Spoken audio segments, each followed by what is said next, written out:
త్రికరణ శుద్ధి అంటే ఏవి ఆలోచిస్తున్నామో అదే మాట్లాడాలి. ఏది ఆలోచిస్తున్నామో అలాంటి భావనలే బయటికి ప్రదర్శించాలి. ఏ భావనలు, ఏ ఆలోచనలైతే ఉన్నాయో అలాంటి చేష్టలే చేయాలి. అంటే ముసుగు లేకుండా జీవించడమే త్రికరణ శుద్ధితో జీవించడం. అంటే అది ఎలా సాధ్యమవుతుంది? త్రికరణ శుద్ధితో ఎలా జీవించాలి? అంటే అసలు ఎందుకు చేయాలి? చేయకపోతే ఏమవుతుంది? చేస్తే ఒక జీవితం అనేది ఎలా ఉంటుంది? దాంట్లో పొందాల్సిన జ్ఞానం. అంటే నాకు తెలిసింది ఏదైతే ఉందో, ఆ మాస్టర్స్ ఏదైతే అందిస్తారో అది వరకు చెప్తాను మాస్టర్స్. అంటే ఉదాహరణ చెప్తానండి. ఒక వ్యక్తి ఉన్నాడు. ఆ వ్యక్తి చాలా మంచోడుగా విభూతి పెట్టుకుంటాడు, అడ్డనామాలుగా పెట్టుకుంటాడు ఒకరోజు, కుంకుమ పెట్టుకుంటాడు.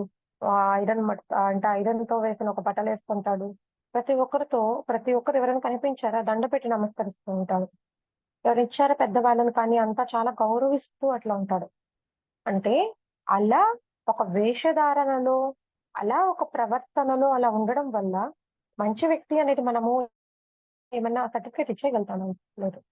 అంటే అలా ఉన్నప్పటికీ అంటే పైన పటారం లోన లటారం లాగా అలా ఏమైనా నటించొచ్చు కూడా. అలా నటించిపోయినప్పుడు అలా వాళ్ళతో ఇంక జీవితం అనేది ఎవరైనా లీడ్ చేయాలి అని అనుకుంటే మోసపోతారు. అంటే అంటూ ఉంటారు పెద్దవాళ్ళు.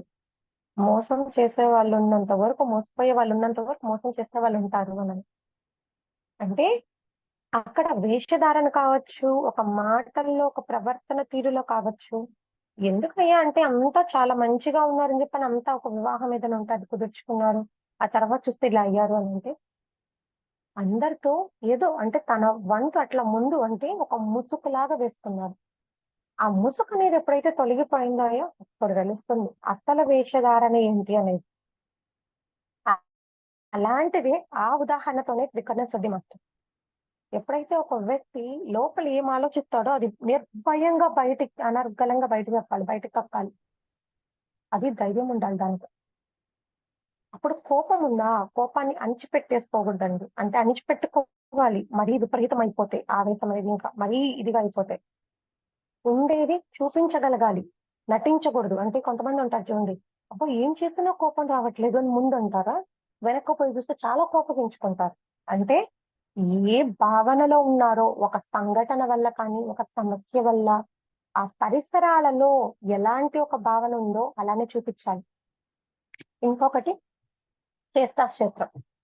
ఈ భావనలు, ఆలోచనలతో ముడిపడిన ఒక సమూహమే ఈ చేష్టాక్షేత్రం. చేష్ట అంటే కర్మ.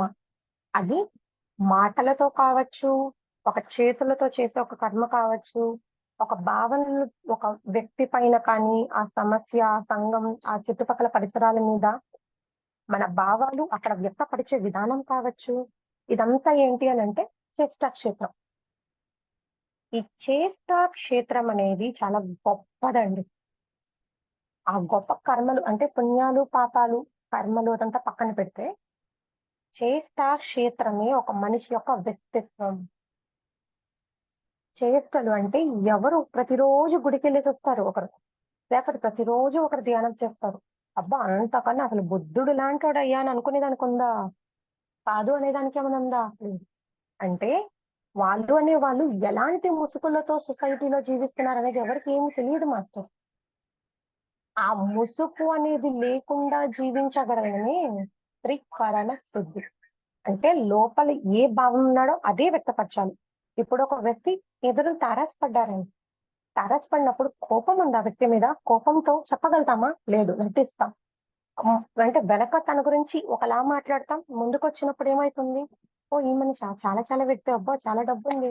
చాలా మంచోడని చెప్పని సలాములు కొడతాం. వెనకేమో వాడిని తిట్టుకుంటూ ఉంటాం.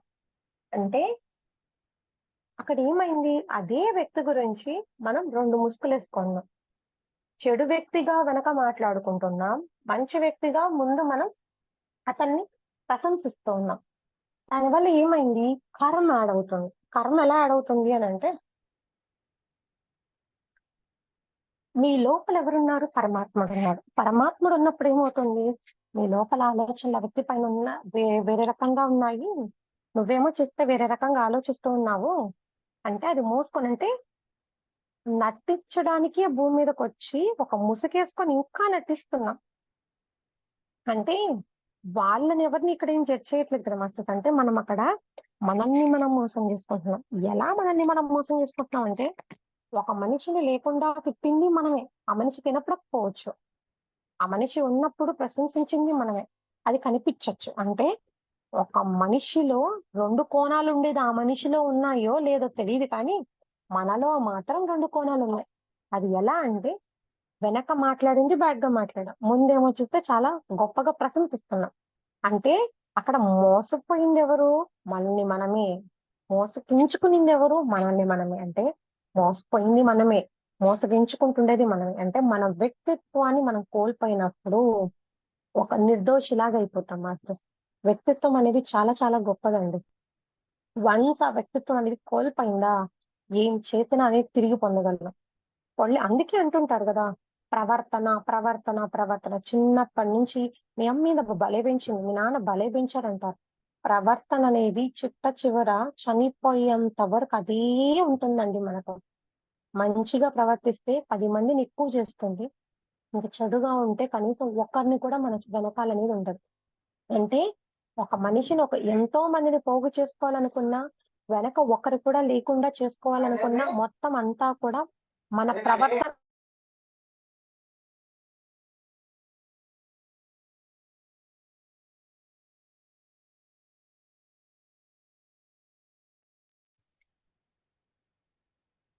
ఆ ప్రవర్తన తీరులోనే ఉంటుంది. అంటే అక్కడ అవతల వాళ్ళకి తెలీదండి. వాళ్ళకి తెలీదు. వెనక వాళ్ళు మన గురించి ఇట్లా మాట్లాడుకుంటున్నారు. ముందు నాతో ఇట్లా ఉన్నారని. తెలుసుకున్న రోజుంటుంది చూడండి. ఎవరో ఒకరు వచ్చి మీరెవరితో అయితే వెళ్లి ఇట్లా అన్నాడు మీతో నాతో ఇట్లాగా అని చెప్పనని, ముందు నిన్నిట్లా పొగిడారని చెప్పని తెలిసిందనుకోండి, ఆ మనిషి తిట్టుకుంటాడు చూడండి. ఎందుకంటే అక్కడ మనిషి బాధ పెట్టారు. అంటే ఆలోచించుకొని అది మీతో మీరు మోస్తే అది ఒక రకమండి. అది కర్మగా అయ్యేది లేదు పక్కన పెడితే, అది ఒకరితో పంచుకున్నప్పుడు అవి ఏ వ్యక్తి గురించైతే మనం మాట్లాడామో, ఆ వ్యక్తికి మళ్ళా చేరవేశారనుకోండి, ఆ వ్యక్తి ఏమవుతాడు? బాధకి లోనవుతాడు. ఆ బాధకి లోనయ్యాడా మీ మాటల వల్ల, ఖచ్చితంగా కర్మతో సంబంధమైంది. బాధ పెడితే ఏమైతుంది? బాధే. దాన్ని ఏమంటాం? కర్మ సంబంధం అంటాం. అందుకే వెనక ఎలా ఉన్న వ్యక్తిని యాక్సెప్ట్ చేయడం నేర్చుకోవాలి అని అంటారు. పత్రిజీ అదే గదా! ఇప్పుడు ఆయనకు చుట్టూరు ధ్యానం చేపిచ్చేటప్పుడు గూడా అక్కడంతా ఆహ్, ధ్యానమక చక్రాలు కావచ్చు, అక్కడంతా చేసేటప్పుడు మాస్టర్స్ ఆయన ఎక్కడికి వెళ్ళినప్పటికీ అంటూ ఉంటారు. నేనిక్కడ ఎవ్వరిని జడ్జిమెంట్ చేసేదానికి రాలేదు. నాకు తెలిసిన ఒక జ్ఞానం అనేది పంచడానికి మాస్టర్స్ అనే వాళ్ళు పంపించారు. నేను అందుకని ఇక్కడికొచ్చాను. అంటే ఇక్కడ అవసరం ఉంది అని పంపించారు ఇక్కడ నాది. నేను పంచేదానికి ఎప్పుడు సిద్ధంగా ఉంటాను. ఇక్కడ వాళ్ళు అది తింటున్నారా? ఇది తింటున్నారా? అదంతా పక్కన. అసలు ముందు మీరు ధ్యానం చేయకపోయినా కూడా ఫస్ట్ శాకాహారిగా అవ్వండి. శాకాహారిగా అయిన తర్వాత అప్పుడు ధ్యానంలో రండి. అది తింటున్నారా? ధ్యానంలోకి అసలు రావల్లేదు. అది నిరుపయోగం అని అంటారు. ఎందుకు అనంటే ముందు అసలు పరమధర్మం ముందు చెప్పింది కూడా అహింస పరమో ధర్మః అంటే అక్కడ హింస చేయకూడదు. హింస చేశామా మొదటి ధర్మమే మనకి తప్పబడింది. అందుకే అసలు ఆ క్రూరత్వం అనేది ఉండకూడదు. హింస అనేది ఉండకూడదు అని చెప్పననేసి అహింసలోకొచ్చిన తర్వాతే ధ్యానంలోకి రమ్మని చెప్తారు మాస్టర్. అంటే ఆయన చెప్పింది కూడా ఇదే. వాటిలన్నిట్లో చెప్పింది. ఒక పదం కావచ్చు, అన్నీ ఒకదానికొకటి చాలా ఇంటర్‌లింక్డ్ మాస్టర్స్. అంటే ఆయనేమనేవాళ్ళు, జడ్జ్ నాట్ అన్నాడు. వేరే వాళ్ళని జడ్జ్ చేసేదానికి నువ్వు రాలేదిక్కడికి. నిన్ను నువ్వు జడ్జ్ చేసుకునేదానికొచ్చావు అంటారు. అంటే ఇక్కడ మనం ఏం చేస్తున్నాం, ఒక వ్యక్తిలో ఉండే అనేక కోణాలను తీసుకొనొచ్చి, మనం పరిశీలించి వాళ్ళకి సర్టిఫికేట్‌లిస్తున్నాం. సర్టిఫికేట్‌లు అంటే సర్టిఫికేట్ నిజంగా ఇవ్వట్లేదు కానీ, మన మాటలతో. అంటే మంచిగా ఉంటే చాలా మంచిగా ఉన్నాడు. మరీ మంచోడుగా ఇది చేస్తున్నట్టున్నాడే వెనకెట్లుంటాడో అని అనుకుంటాం. మరి కొంచెం చెడ్డోడైతే ఏంది వీడిట్లున్నాడు? ఇంకా మళ్ళా ఇంకా పెద్దవాళ్ళుగానైతే ఏందబ్బా వీళ్ళ తల్లిదండ్రులు అట్లా పెంచారు. ఏందబ్బా అసలిట్లున్నాడు అని చెప్పనంటారు.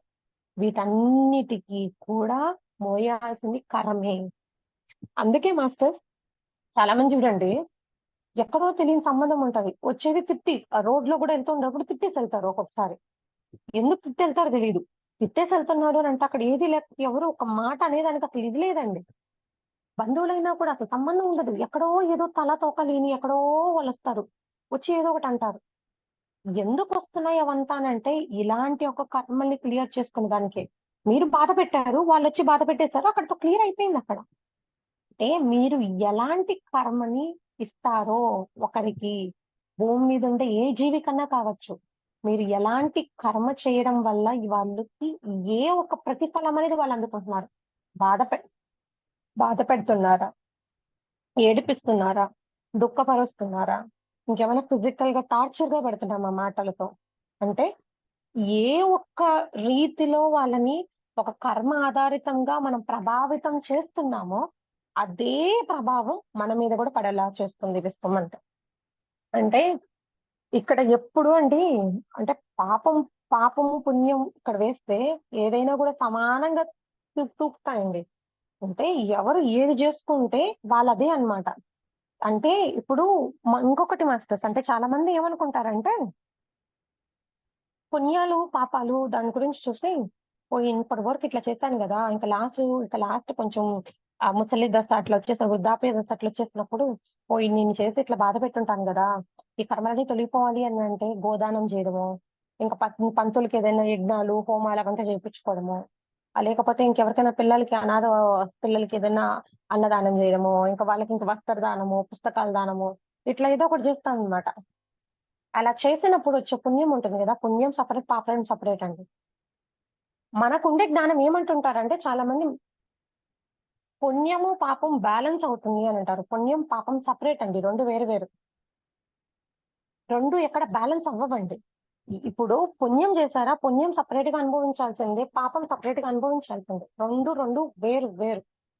ఇక్కడ అన్నదానాలంటే ఏదో కర్మలున్నాయి. అవన్నీ తొలగిపోయేదానికని చెప్పనేసి ఏదో దానం చేసేసి పుణ్యం సంపాదించేసుకున్నాను. ఓహ్! దీనికి మించిన పుణ్యం అక్కడ చేసేసాను గదా! ఇంక ఈ పాపాలన్నీ తుడుచుకుపెట్టుకుపోతాయంటే లేదండి. ఎందుకు అనంటే ఇక్కడ మనము ఏది చేశామో ప్రతి దానికి పిన్ టు పిన్ అంటే ఒక బాలేసాము, ఆ బాలే తిరిగొస్తుంది. 100 బాల్లేసినా 100 బాల్లు తిరిగొస్తాయి. అంతేగాని ఇప్పుడు ఈ అక్కడ ఏది ఆగిపోదు కదా మాస్టర్స్. అలానే మీరు చేసిన కర్మ 1, కర్మ 1 కర్మ 2, కర్మ 2 అంటే ఏది చేస్తే అదొచ్చే ప్రతిబింబం ఒక రిఫ్లెక్షన్ ఏదైతే ఉందో అది ఖచ్చితంగా అనుభవించాల్సిందే. అది పుణ్యం కావచ్చు, పాపం కావచ్చు. కర్మ ఫలితాన్ని పక్కన పెట్టేస్తే పాపం, పుణ్యం అనేది 2 కలయికగా కలిసి బ్యాలెన్స్ చేయవండి ఎక్కడ. ఎందుకు అనంటే మామూలుగా ఒక మనిషి చేసిన పుణ్యం కావచ్చు, పాపం కావచ్చు, వాటిల్లో నుంచి జ్ఞానం అనేది పొందాల్సింది సెపరేట్ అండి. వేరు వేరు. ఎలా అంటే ఒక చిన్న ఉదాహరణ చెప్తాం. అంటే అన్నదానం చేస్తే పుణ్యం వచ్చేస్తుంది. ఇంకెలాంటి పాపాలు మనం చేసినా గూడా పోతాయి అని అనుకున్నారనుకోండి. ఇప్పుడేమైపోతుందప్పుడు? అందరూ అన్ని కర్మలు చేసేసి ఇంక లాస్ట్ మూమెంట్‌లో చివరి దశల్లో అంతా అన్నదానం డబ్బులు సమకూర్చి. అప్పుడన్ని కర్మలు పోయినట్ట. అలాంటప్పుడు అసలు మనుషులెందుకు ఇక్కడ మళ్ళా భూమి మీదకెందుకొస్తున్నారు? ఇతరితర జన్మలు తీసుకొని రకరకాల వేషాలలో, రకరకాల రూపాలలో మళ్ళా జన్మలుగా ఎందుకు తీసుకొనొస్తున్నాం ఇక్కడికి? అంటే అది తెలియక జ్ఞానం లేకనా? ఇంతకన్నా అంతకుముందు గొప్పగా చెప్పేవాళ్ళు. ఏదైనా ఉన్నా పోతుంది, ఆవు దానం చేస్తే అద్దే. ఇప్పుడు ఏం లేదు మాస్టర్స్. అన్నీ అప్పటి రోజుల్లో ఉన్నాయేమో కానీ ఇప్పుడు ప్రెజెంట్ అవంతా ఏం లేవండి. ఎప్పటికక్కడ సెపరేట్ అయిపోయింది. ఏ కర్మకు ఆ కర్మ అనుభవమే. ఎందుకు అనంటే, అక్కడ మీరేం నేర్చుకోవాలో ఆ జ్ఞానం అనేది వేరు. ఇక్కడేం నేర్చుకోవాలో ఈ జ్ఞానం వేరు. పుణ్యం నుంచి నేర్చుకోవాల్సిందేముంటుందండి? ఏముండదు. ఒక కర్మ పాపంగా చేశాము అనంటే, దాంట్లో నుంచి నేర్చుకోవాల్సిన నీతి చాలా ఎక్కువ. అందుకే ఇక్కడ 2 ఏవి బ్యాలెన్స్ అవ్వవు మాకు. సెపరేట్. అంటే ఎందుకు ఈ పుణ్యం, పాపం ఇదంతా చెప్పాను అనంటే, త్రికరణ శుద్ధితో ముడిపడి ఉందండి. త్రికరణ శుద్ధి అనంటే మాటలు ఇందాక చెప్పుకున్నట్టుగా చేష్టా క్షేత్రం, ఆలోచనా క్షేత్రం, భావనా క్షేత్రం. ఈ 3 ఒకదానికొకటి ఇంటర్‌లింక్డ్ గదా! ఈ చేష్టా క్షేత్రం ఏదైతే ఉందో అంటే, ఒక చేతల ద్వారా కానీ, ఒక మాటల ద్వారా అంటే బయటికి ఔట్‌పుట్ అన్నమాట. ఈ ఆలోచనలు నెక్స్ట్ భావాలు ఇవంతా వచ్చి ఇన్‌పుట్. అంటే వీటికి అనుగుణంగా చేష్టలనేవి ఉంటాయి. అంటే భావాలు ప్లస్ భావనా క్షేత్రం ప్లస్ ఆలోచన క్షేత్రం కలిస్తే చేష్టా క్షేత్రం అన్నమాట. అంటే మనము చేష్టా క్షేత్రాన్ని సరిచేసుకోవాలి అనంటే, ఏది సరిచేసుకోవాలయ్యా అనంటే, భావాలలో సరిచేసుకోవాలి. ఆలోచనలు సరిచేసుకోవాలి. అంటే ఆలోచనలనేవి సరిచేసుకోవాలి అనంటే, ఏ ఆలోచనలొస్తున్నాయి అనే ఎరుక కావాలినా? ఆ ఎరుకనేది ఎలా వస్తుంది? ధ్యానం చేయగా చేయగా ధ్యాన సాధన పెంచుకోగా అప్పుడు మీకు పట్టు వదలని విక్రమార్కుల్లాగా ఒక ఎరుక అనేది మీకు అలవాటు అవుతూ ఉంటుంది. నిదానంగా అలవర్చుకుంటూ ఉంటారు. అప్పుడు అంటే ఎప్పుడైతే ఎరుకుంటుందో అప్పుడే మీ ఆలోచనని సవరించుకోగలుగుతారు. అసలు వచ్చేవి గమనించగలుగుతారు. అప్పుడు మీ దగ్గర జ్ఞానం ఉంటుంది కదా! జ్ఞానంతో వచ్చిన ఆలోచన సరిచేసుకోగలుగుతారు. అంటే అన్నిటికీ మూలం ఎరుక. ఆ ఎరుకే మనం ధ్యానం చేయగా వచ్చేది ఎరుకే. అదొచ్చింది. ఓకే. ఆలోచనని సరిచేసుకున్నాం. ఆలోచనని సరిచేసుకున్నాం. ఎమోషన్‌కెళ్దాం. భావనా క్షేత్రం. భావనా క్షేత్రం కూడా అక్కడ కోపం ఉంది అనంటే అక్కడ నాకు కోపం ఉంది. ఇప్పుడు దీన్ని కానీ కంట్రోల్ చేసుకోకపోతే అనర్థాలే జరుగుతాయి. దీన్ని ఆపుకోవాలి తెలుసుకోవాలి అనంటే అక్కడ కావాల్సింది ఏంటి? జ్ఞానం కాదండి. ఎరుక కావాలి. అంటే ఆ కోపం అనేది చాలా ఎక్కువైపోయింది. ఇప్పుడు నేను కంట్రోల్ చేసుకోవాలి అని ఎరుక రావాలి. ఎరుకుంటే ఆటోమేటిక్‌గా అక్కడ కోపాన్ని తగ్గించుకుంటారు. తగ్గించుకునే దానికి కావాల్సింది జ్ఞానమే. అంటే అన్నిటికి మూలం ఏంటి? అంటే ధ్యానం చేస్తున్నాము. ధ్యానం వల్ల సాధించేదేంటి? ఎందుకు చేస్తున్నారు మీరు ధ్యానం అంటే చెప్పాల్సింది ఆరోగ్యం కోసమో, కోరికలు తీరడానికి కోసమో, ఇంకా శక్తి కోసమో కాదు మాస్టర్స్. ఇంకా గొప్పగా ప్రతి క్షణము నూతనోత్సాహంతో, ఆత్మతత్వంతో అద్భుతంగా ప్రతి క్షణంలో జీవించడానికి. అందుకు మనం ధ్యానం చేస్తుండేది. అలా వచ్చినప్పుడు ఎరుకనేది ఉన్నప్పుడు ఏమి ఎలాంటి భావనలున్నాయి? అసలు మనలో ఎలాంటి భావాలున్నాయి? ఎలాంటి ఆలోచనలనేవి నా మైండ్‌లో నుంచి వెళ్తున్నాయి. నా మనసనేది ప్రేరేపితం చేస్తుంది. ఏ ఆలోచనలవి అనేది ఎరుకుంటే మాత్రమే మనకు స్పష్టత రాగలుగుతుంది మన ఆలోచనల మీద కానీ, మన యొక్క భావాల మీద. ఎప్పుడైతే ఎరుకొస్తుందో దాంతో ఓహ్! ఇలా చూపించడం వల్ల వాళ్ళని బాధ పెట్టానా, కర్మ అని తెలిసినప్పుడు అక్కడ జ్ఞానం అక్కడ ఎరుకకి జత చేస్తే అప్పుడు మన కర్మలలో మార్పొస్తుంది. ఇలా ఈ మార్పుతో గొప్పగా జీవించడానికే మనం ఈ ధ్యానం చేస్తున్నాం. ప్రతిరోజు సజ్జన సాంగత్యం చేస్తున్నాము. ప్రతిరోజు జ్ఞానం తెలుసుకుంటున్నాము. శక్తిని పెంచుకుంటున్నాం. ఇది కాదండి. ప్రతిరోజు మార్పు చేసుకుంటూ గొప్పగా జీవించడానికి. అంటే ప్రతిరోజు ఒకే డ్రెస్ ఏసుకొని ఎవరైనా వెళ్ళగలుగుతారండి? ఇసుకొచ్చేస్తది గదా! ఒక 10 రోజులేసుకోవచ్చు, నెలేసుకోవచ్చు. అదే డ్రెస్‌ని ఉతికేసుకొని అదే యేసుకుంటుంటే ఇసుకొస్తుంది గదా! ఒకే కూర ఒక వారం తినగలుగుతారా? లేదు. ఇసుకొచ్చేస్తుంది. అలానే మాస్టర్స్ మన జీవితంలో కూడా మార్పు లేకుండా కానీ జీవిస్తే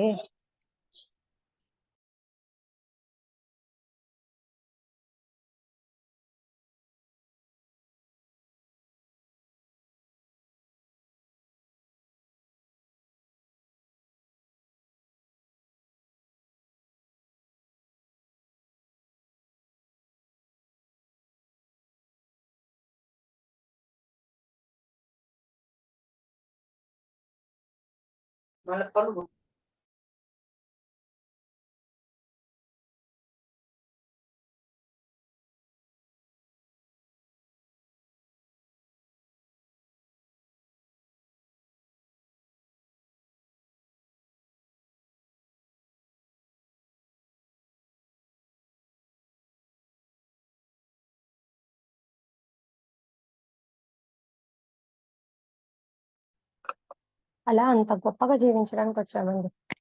అంత గొప్పగా అంటే ప్రతిరోజుకి ఒకే రకం కూరలు తినలేం కదా!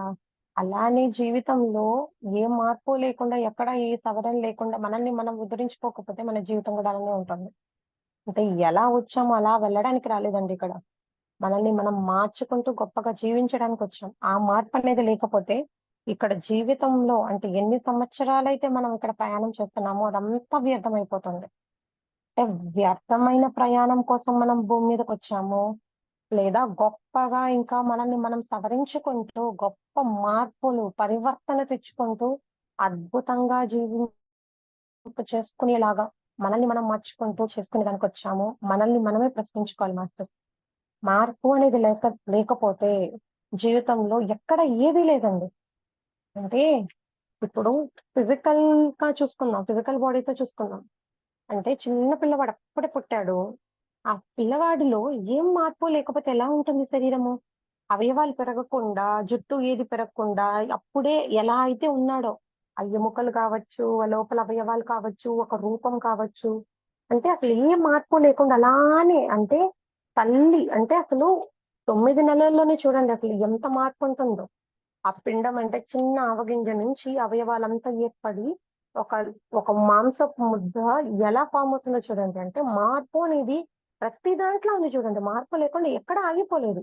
ఒక చెట్టు చూసుకున్నారా? చెట్టు కూడా అంతే. ఒక విత్తనం నుంచి లేకపోతే ఒక చిన్న పిలక నుంచి అక్కడి నుంచి పెద్ద మహావృక్షం అవుతుంది. అంటే జీవితం అంటే ప్రతి ఒక్క జీవితం చూసుకుంటే ప్రతి జీవి యొక్క జీవితం చూసుకుంటే ఇక్కడ ప్రతిదీ మార్పు చెందడానికే వచ్చిందండి. మార్పు అనేది అంటే అంత గొప్పది. అంటే అదనేది కానీ లేకపోతే ఎక్కడ అసలు ఏం లేదు మాస్టర్స్. ఇప్పుడు ప్రకృతి ఉంది. ప్రకృతిలో మనం వాడే ఒక పొల్యూషన్ గా మనం ఇచ్చేసేస్తున్నాం కదా. అంటే అది వాటర్ పొల్యూషన్ అంటే నీళ్ళని పొల్యూట్ చేసేది కావచ్చు, గాలి పొల్యూట్ చేసేది కావచ్చు, ఇంకా ఏదైనప్పటికీ రకరకాల రూపంలో. మళ్ళా ఏం చేస్తుంది ప్రకృతి? తనలో తానే ఫీల్ చేసుకుంటుంది. అంటే అక్కడ ఏమైంది? మార్పు చేసుకుంటుంది. ఆ మార్పు అనేది లేకపోతే ఎవరు అసలు ఇక్కడ విశ్వంలో బతకలేరండి. మార్పు అనేది అంత గొప్పది. ఆచరణ వల్లే వస్తుంది మార్పు. ఆచరణ అనేది అక్కడ లేకపోతే ఎంత గొప్ప జీవితంగా అంటే ఎంతో డబ్బుండి జీవించడం వల్ల, ఎంతో రెస్పెక్ట్ ఉండి జీవించడం వల్ల ఏం ఉపయోగం లేదండి. నిరుపయోగం. ఆ రెస్పెక్ట్ అనేది పట్టుకొని పోయేది కాదు. ఆ డబ్బు అనేది పట్టుకొని పోయేది కాదు. ఇక్కడ ఉండేదానికి ఉండొచ్చు. లేకపోయినా జీవించొచ్చు. కానీ మార్పు అనేది లేకుండా ఇక్కడ జీవించామా, పైకెళ్ళిన తర్వాత ఏడవలసింది మన ఆత్మే. ఎందుకు అనంటే అది పట్టుకొనొచ్చింది గాబట్టే ఈ శరీరాన్ని. నన్ను నేను చించుకొనొస్తాను, నన్ను నేను మార్చుకొనొస్తాను, నన్ను నేను పొడుచుకొనొస్తాను వచ్చిన ఆత్మ. అంటే వచ్చేటప్పుడు మళ్ళా ఏది లేకుండా చేతులు ముడుచుకొనొస్తాం మాస్టర్స్ వచ్చేటప్పుడు. వేళ్ళు గూడా చూడండి తెరవలేరు. ఏం లేదురా చేతులు తెరిచిన శూన్యం. అంటే ఏమి లేదు నేను పట్టుకొనొచ్చింది పైనుంచి వచ్చేటప్పుడు. మళ్ళా ఎళ్ళేటప్పుడు కూడా అంతే. చేతులు ముడుచుకునే ఉంటారు. లేకపోతే చేతులు ఒకసారి చాచి చచ్చిపోతారు. అంటే ఏమీ లేకుండా ఖాళీ చేతులతోనే ఎళ్ళిపోతున్నాను అని చెప్పండి. అందరికీ తెలుసు. ఆ క్షణం అంతే. అంటే పాత రోజుల్లో అంతా ఏమంటే మాస్టర్ చాలా గొప్పగా జీవించేవాళ్ళు. ఇప్పుడేమైనంటే ఆ భగవద్గీత అంతకుముందు గుడుల్లో పెట్టి ఆ శ్లోకాలవంతా చదివి దాని యొక్క ఆ మీనింగ్ అంతా చెప్పేవాళ్ళనమాట పాత రోజుల్లో. చెట్ల కింద కావచ్చు, గుడుల్లో కావచ్చు అంతా. అని ఇప్పుడేం చేస్తున్నారు తెలుసా? మనకుండే జ్ఞానానికి చనిపోయినప్పుడు పెడుతున్నారు. ఎందుకు అనంటే టైం లేదు. అప్పుడైనా వింటున్నారు, అప్పుడైనా వింటారు అంటే చచ్చిపోయిన శవమా వినేది? బతికుండే వాళ్ళ కోసం కదా మాస్టర్స్ అది. దాంట్లో ఉండే భగవద్గీతలో నీతి ఏంటి? ఇది గీతాంశము, గీత సారాంశం అనంటే ఎలా జీవిస్తే జీవితం అనేది అద్భుతంగా ఉంటుంది. ఎవరితో ఎలా జీవించాలి? మనలో ఉండే మార్పు, పరివర్తన ఎలా తెచ్చుకోవాలి? తెచ్చుకోకపోతే ఉండే కర్మలెలా ఉంటాయి? కర్మలనేవి ఎవరు అనుభవించాలి? ఆ కర్మలు ఎలాంటివి చేయాలి? అవి చేయాలంటే మనం ఎలా ఉండాలి? ఇదంతా ఏంటి? ఒక వ్యక్తి భూమి మీద ఎలా జీవించాలో ఒక సంస్కృతంలో ఉంది అక్కడంతే. అది మళ్ళా తర్జన భర్జన చేసి ఇప్పుడు తెలుగులోకంతా క్లుప్తంగా కింద మొత్తం మీనింగ్ అంతా చెప్తున్నారు మాస్టర్స్. అంటే అది కావాల్సింది బతుకున్నప్పుడు మనుషులకు కావాలి. అంటే ఇప్పుడు చాలా మందికి ఏమైందంటే ఫ్యాషన్ అయిపోయింది మాస్టర్స్. ఎవరిని తప్పుపట్టట్లేదండి ఇక్కడ. నిజంగా చెప్తున్నాను. ఏమంటే ఇప్పుడు సమ్మర్ హాలిడేస్ వచ్చాయి అని అంటే గుళ్ళకి పంపిస్తారు. లేకపోతే ఇంకెక్కడైనా వీళ్ళు భగవద్గీత నేర్పిస్తూ ఉంటారు కదా! అక్కడికి పంపిస్తారు. దేనికి అనంటే భగవద్గీత నేర్పిస్తున్నాను. నా పిల్లలకి అన్ని శ్లోకాలొచ్చు. అన్ని నేర్చుకున్నాడు. ఇక్కడ ఏదైనా గుడి ఉంటుంది గదా! గుడిలో ఏదైనా ప్రోగ్రామ్ జరిగితే అవన్నీ చదివిపిస్తారు. అంటే ప్రెస్టీజ్ అయిపోయింది. భగవద్గీత నేర్పించాల్సింది శ్లోకాలు కాదండి. శ్లోకాల లోపల ఉండే నానార్థం తెలియపరచాలి. అది అసలు అంటే అక్కడ ఉండే రహస్యం ఏంటి అనంటే, ఎలా జీవించాలో అని క్లుప్తమైన జ్ఞానం అనేది అందించారు కదా! ఆ జ్ఞానం అనేది మనం వాళ్ళకి అందచేయాలే కానీ, మనం ఊరికే ఆ శ్లోకాలు నేర్పించడం వల్ల అది మళ్ళా బట్టి గట్టి ఇంకో దగ్గర చెప్పేదానికి కాదండి. వివరణ ఇవ్వాలి. వివరణ ఏమివ్వాలి అనంటే, ఇది ఉంది. శ్లోకం రాకపోయినా తెలియాల్సింది జ్ఞానం. ఆ జ్ఞానం ఎవరైనా తెలిసిస్తున్నామా పిల్లలకి? లేదు మాస్టర్. తెలియపరచాల్సింది తాత్పర్యం. శ్లోకం కాదు. తాత్పర్యం. శ్లోకం అనేది చదివినా, చదవకపోయినా, తెలుసుకున్నా, తెలుసుకోకపోయినా, బట్టి కొట్టినా, కొట్టకపోయినా జ్ఞానం మాత్రం కావాలి. ఆ జ్ఞానం తాత్పర్యంలో ఉంది. అంటే శ్లోకాలు అనేది వాళ్ళ నోటికి తిరగవు. కానీ కష్టపడి నేర్పిస్తారు. దేనికి అంత కష్టపడి నేర్పించి ఏం చేసేదానికి? ఇప్పుడు నేర్పించారు. ఆ శ్లోకాల వెనకాల ఏముంది? జ్ఞానం కావాలి. ఏంటి అనంటే ఇలా జీవించాలి, ఇలా ఉండాలి, అలా ఉండాలి అని నేర్పించాలి. ఇప్పుడు కూడా మాస్టర్స్ ఇందాక నేను రిలేషన్‌షిప్ ఇంటికి వెళ్ళడం జరిగింది. అక్కడ ఒక పాప ఉంది. ఒక 8 ఇయర్స్, 9 ఇయర్స్. మా అంటే మా అమ్మమ్మ అంటే చూసుకోకుండా కూర్చున్నారు. కాలు మీద కూర్చున్నారంట. చూసుకోవడం ఇంక అమ్మాయి వెళ్ళిపోయింది నేరుగా కంప్లెయింట్ చేయడానికి వెళ్ళిపోయింది. వాళ్ళ మామకి కంప్లెయింట్ చేసింది వెళ్లి. చేసి ఇట్లా అని చెప్పి నేర్చుకుంటూ వెళ్ళిపోయి నేను పిలుస్తున్నాను పిలిచింది. పలకలేదన్నమాట. మళ్ళా పిలిచాను. అవును. అంటే పిలిచినప్పుడు రావాలా లేదా? అమ్మ అమ్మ ఇది చెప్పింది కదా! నీకు పిలిచినప్పుడు రావాలని చెప్పి నువ్వెందుకు రాలేదు అని అడిగాను. అడిగి పిలిచిన తర్వాత చెప్పాను. అవును తల్లి, అంతకుముందు నువ్వు భగవద్గీతలో శ్లోకాలు అవంతా చదివావు, అంతా చేసావు గదా! అంటే దాంట్లో ఏముంది నన్నీ చెప్పి దాని గురించి కొంచెం మాట్లాడి అప్పుడు చెప్పాను. అంటే ఎంత గొప్ప వ్యక్తిత్వం అనేది ఎక్కడుంది అనంటే క్షమాతత్వంలో ఉంది. మర్సినరీ ఉండాలి. ఆ కైండ్ హార్టెడ్‌నెస్ ఉండాలి. ఒకరెవరైనా తప్పు చేశారా? క్షమాతత్వం ఉండాలి. ఇప్పుడు నీ మీద కావాలని చెప్పి ఆయన కూర్చోలేదు కదా! చూసుకోకుండానే కదా కూర్చుంది.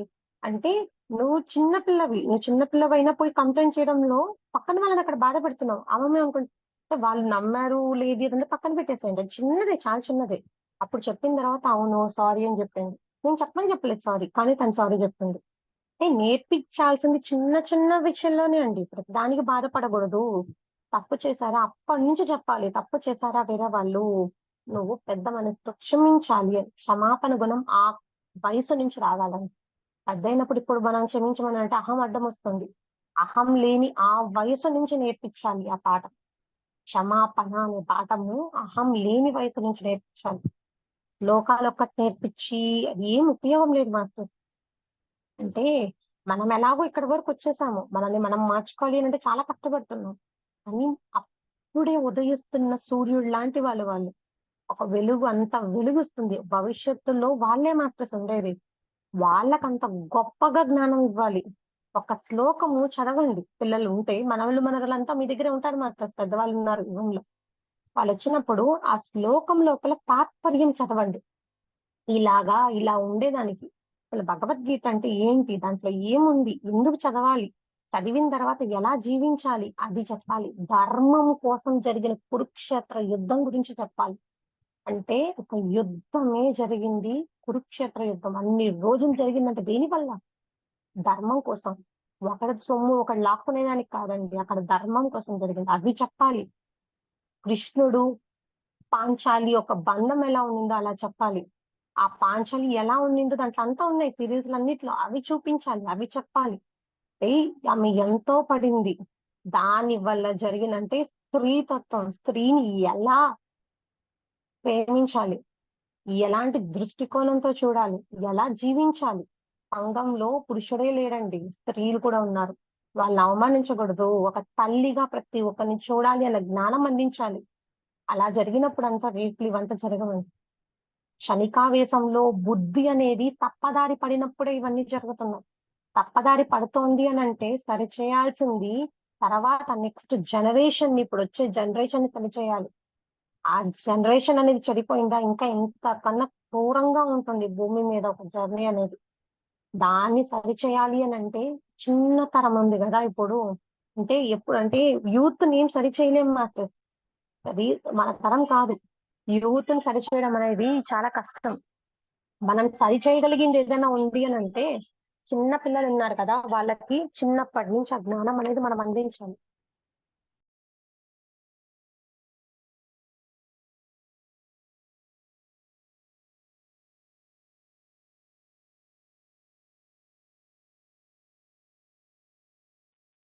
అలా మనం మార్పు తీసుకొని రావాలి మాస్టర్స్. అంటే ఎప్పుడైతే వాళ్ళకి చెప్తూ ఉంటామో, మనకి కొత్త జ్ఞానం వస్తది.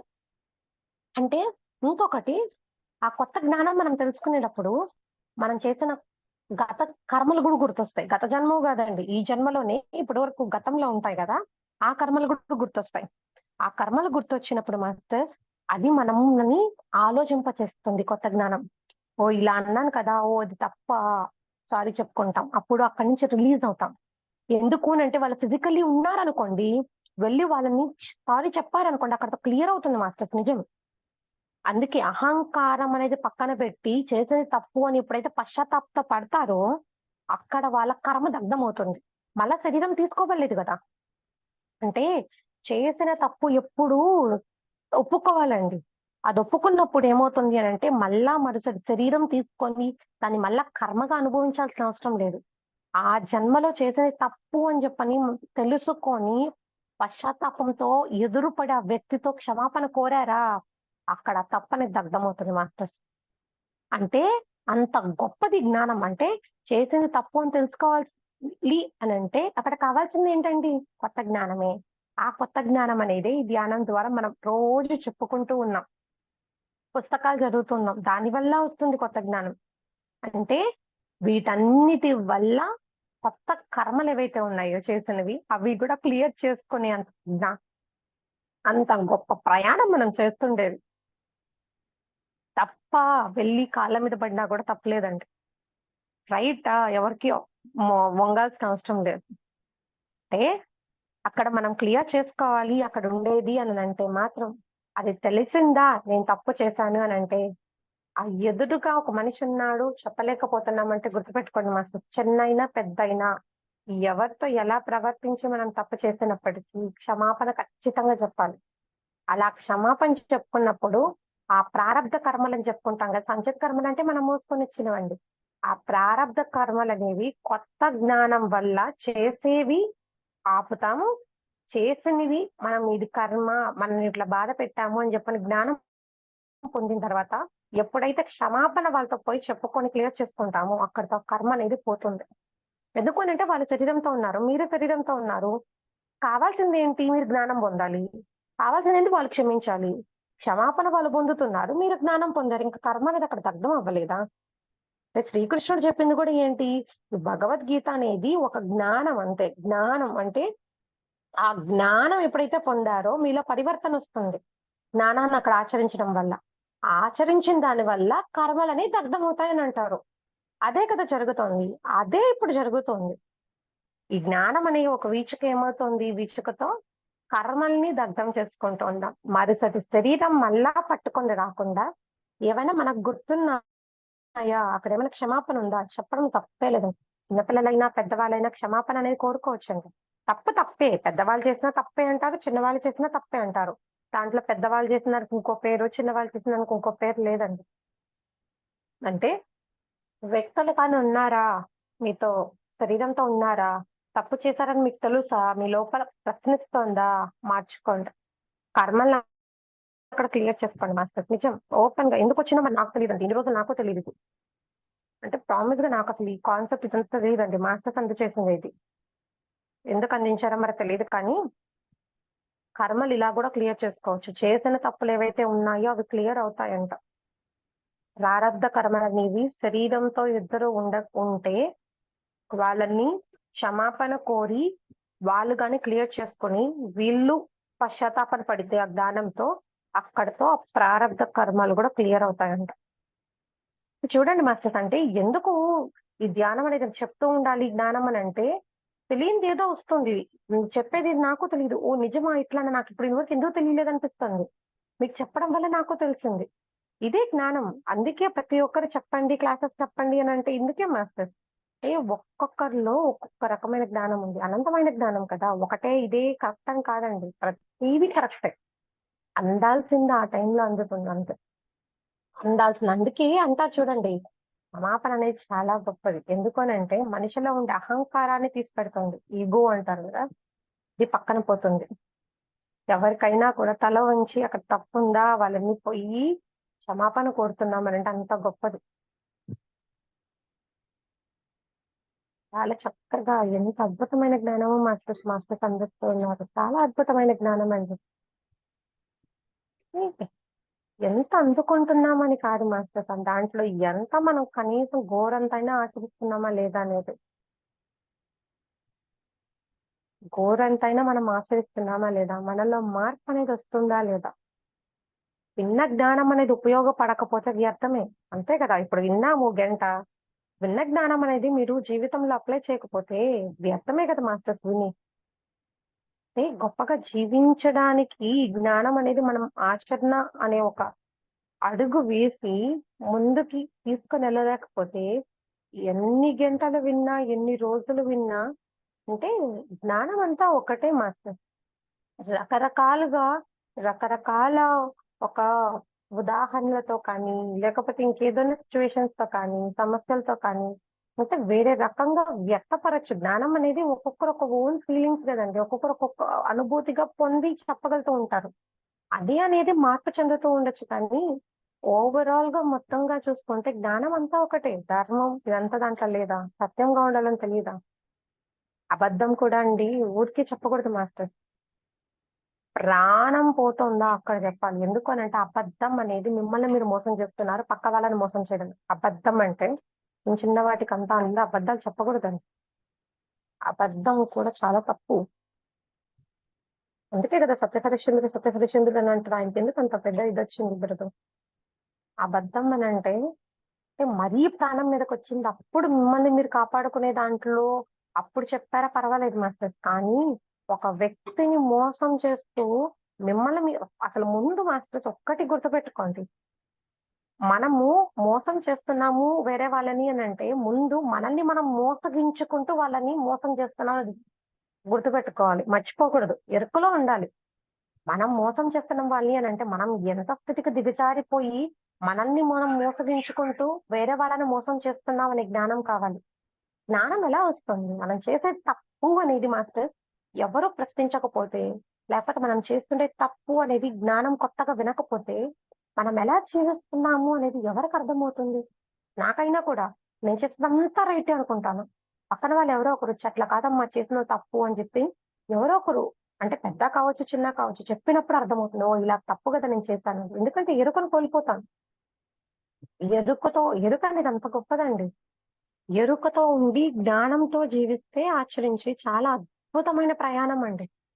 ఈ రెండిట్లో ఏది పోయినా కూడా అసలు ఉక్కిరిబిక్కిరి జీవితం. అంటే అట్లా ఉంటది ఒక జీవితం. కర్మ ఫలితంగా అనుభవించాల్సిన ఒక జన్మ అంతా వృధా అన్నమాట. కొత్త కర్మలు పోగు చేసేసుకొని ఏం చేయాలని వచ్చామో అదంతా మైమరిచిపోయి ఏంటో మనం ఉక్కిరిబిక్కిరి అయిపోయి పక్క వాళ్ళనంతా కూడా ఉక్కిరిబిక్కిరి చేసేసినట్లే. అందుకే ఈ ధ్యానము, ఈ జ్ఞానము చాలా చాలా గొప్పవి మాస్టర్. మామూలు గొప్పవి కాదు. చాలా చాలా గొప్పవి.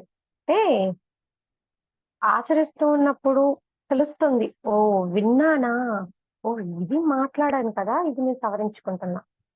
ఓహ్! ఇలా చెప్తున్నానా? ఇలా కాదు. ఇలా మార్చుకుంటున్నా. ఇక్కడ మార్చుకుంటున్నా. మీకన్నా గొప్ప టీచర్ ఎవ్వరు దొరకరు మాస్టర్స్ మీకు. మీకు తెలుసు మీరెవరో. మీకు తెలుసు మీరు ఎలా మీ రియాలిటీ ఏంటి? మిమ్మల్ని మీరు ఎలా ఉద్ధరించుకోవాలనుకున్నా, మిమ్మల్ని మీరు ఎంత మోసగించుకోవాలనుకున్నా, మీ స్థితిగతులు ఏంటి? మీరెక్కడ తప్పులు చేస్తున్నారు? మీరు ఎక్కడ మిమ్మల్ని మీరు సవరించుకోవాలి? మిమ్మల్ని ఎక్కడ సరిదిద్దుకోవాలి అనేది మీ చేతుల్లోనే ఉంది. ఎవరిది వాళ్ళకి రియాలిటీ తెలుసు కానీ పక్క వాళ్ళకి తెలియకపోవచ్చండి. ఎందుకనంటే ఎక్కడో ఒక దగ్గర నటిస్తూనే ఉంటాం. మంచిగా ఉండాలి, మంచిగా ఉండాలని. కానీ మన రియాలిటీ ఎవరి రియాలిటీ వాళ్ళకి తెలుసు. కనువిప్పు ఇప్పటికైనా మనం తెలుసుకొని ఎక్కడ సవరించుకోవాలో అక్కడ సవరించుకోవాలి. అంటే ఎవరిని ఏం అనట్లేదండి. ప్రతి ఒక్కరం ఇక్కడికొచ్చింది మార్పు చెందడానికే. నేను కూడా ఇప్పుడు మీకు చెప్తున్నాను అనంటే నేను మార్చుకోవాల్సింది చాలా ఉంది. నేను రైట్ 100% నేను మారిపోయానని అసలు ఎవరికీ చెప్పట్లేదు మాస్టర్. మారాల్సింది అందరం. మార్పు తీసుకొని రావాల్సింది అందరం. చిన్నది ఈరోజు మదర్స్ డే ఉందా? ఏదైనా ఒక చిన్న అంతా ఫ్యామిలీ గ్యాదరింగ్ అట్లా అవ్వండి. మదర్స్ ఉన్నారా? వాళ్ళకి ఏదైనా ఒక కేక్ తీసుకొనొచ్చి చేయండి. వాళ్ళు ఆనందపడతారు. మీరు వాళ్ళలో ఆనందం. హ్యాపీనెస్ అంతే. అంటే చేయాలి ఒక మంచిగా అని అనుకుంటే ఎట్లైనా చేయొచ్చండి. లేదు ఏమంటారు అనాథాశ్రమం ఉంది. అక్కడికి వెళ్లి అన్నదానం పెట్టించండి. డబ్బులు లేకుండా ఎవరు లేరు కదా మాస్టర్. ఒక 2000, 3000, 5000 లేకుండా ఎప్పుడు ఎవరు లేరు కదా! అంటే ఎట్లా చేయాలి అని అనుకుంటే ఎలానా చేయొచ్చు. ఒక రోజా పువ్వు ఉంది. రోజా పూలు ఇవ్వండి ఎవరికైనా మదర్స్ డే అప్పుడు. తల్లి కృతజ్ఞతగా వాళ్ళతో కాసేపు అసలు ఏమి ఇవ్వద్దు. వెళ్లి కాసేపు వాళ్ళ దగ్గర టైమ్ స్పెండ్ చేయండి. అమ్మా ఎలా ఉన్నావమ్మా? ఏంటి? నేనున్నానమ్మా నీకు. నిన్ను చూసుకుంటానమ్మా. ఏదైనున్నా కూడా నాకు చెప్పమ్మా. నేను నిన్ను చూసుకుంటాను. నేననేవాడిని ఎప్పుడు నీతో ఉంటాను. నువ్వు చాలా గొప్ప జన్మనిచ్చావు నాకు. కాబట్టి నేనిలా ఉండగలిగాను. నేను సంపాదించే ప్రతి రూపాయి నువ్వు జన్మ నాకు ఇవ్వడం వల్లే, నువ్వు బోధించిన జ్ఞానమే ఈ స్థితిలో నేనున్నానని చెప్పండి. ఎంత ఆనందపడిపోతుంది తల్లి. ఎంత సంతోషిస్తుంది తల్లి. ఇవ్వాల్సింది ఏంటి అని అంటే ఇదండి. పోయి ఏదో హోటల్‌లో పోయి కూర్చున్నాము, కేకులు కోసేసొచ్చాము అది కాదు.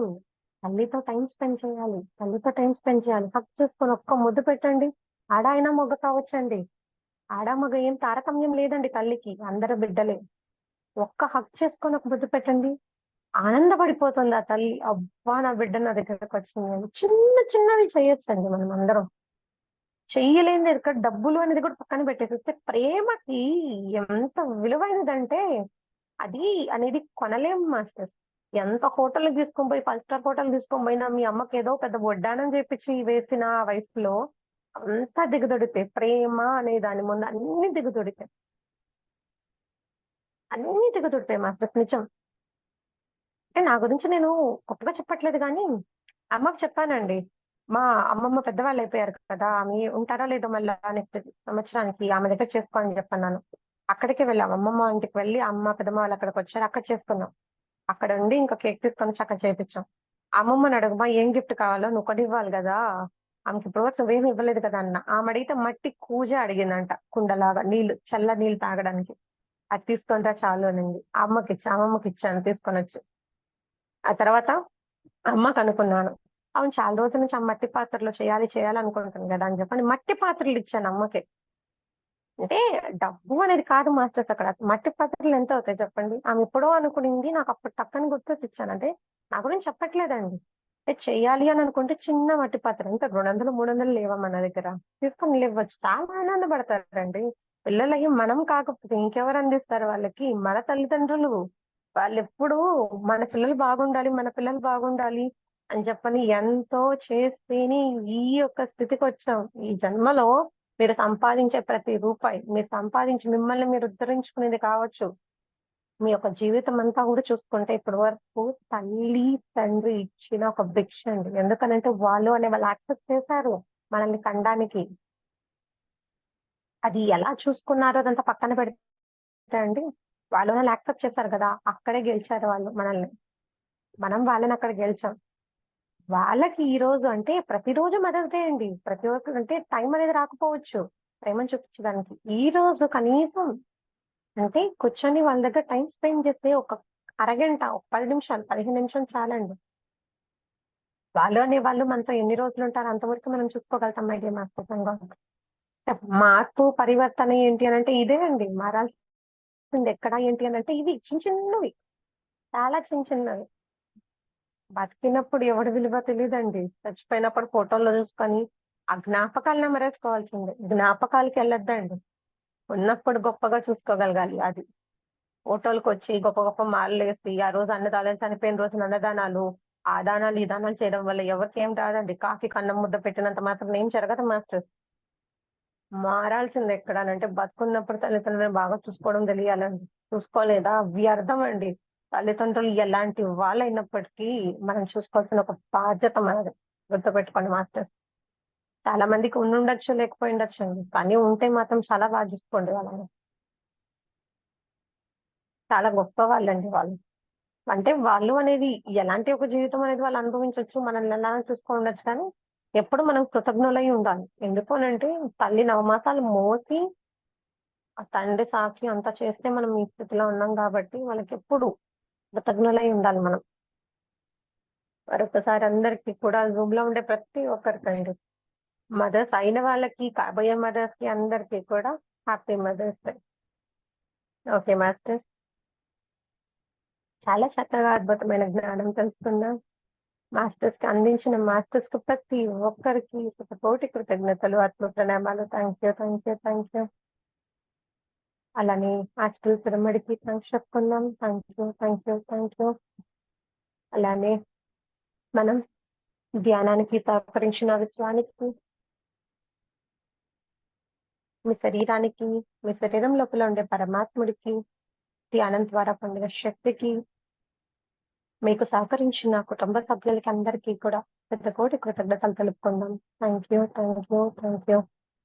అలానే మాస్టర్స్ మరొకసారి మీ అందరికీ కూడా హృదయపూర్వక ఆత్మ ప్రణామాలు, కృతజ్ఞతలు masters. Thank you. Thank you. Thank you. Okay masters. ఎవరైనా అనుభవం షేర్ చేసుకోవాలనుకున్నా, జ్ఞానం అనేది పంచుకోవాలనుకున్నా, దయచేసి అన్‌మ్యూట్ చేసి మాట్లాడండి. Thank you. Thank you. Thank you.